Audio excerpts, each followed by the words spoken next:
Charles video. This tiger shark here has been a naughty little boy.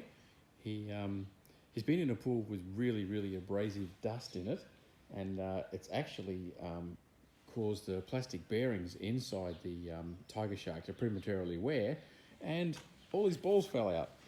If you have a look down here, you will see all of the ball bearings down there. There's one up here on the step.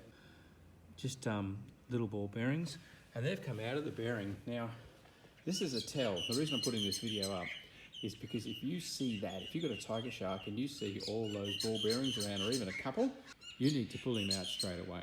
Because what actually happens down here, where the drive wheels are, there's bearings, and if they drop their little ball bearings out, they drop their balls, that's fine, but what happens is all of a sudden that can't spin, and it's driving on the plastic, the motor keeps turning, and it then breaks your drive belts. So this guy here, because it had a couple of those bearings fail, one on either side, the motor kept on driving, didn't want to turn, so instead of doing what it's doing now and operating fine, it actually broke both the belts.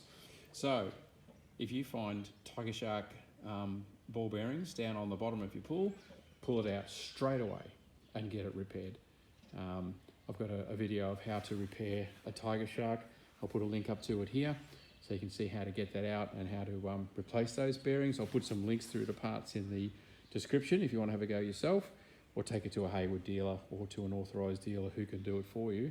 But the tip I've got here, if you find that, if you see the ball bearings down on the bottom, pull it out straight away, because if you're quick enough, then you won't have to replace your tracks as well, and it won't cost you as much to repair.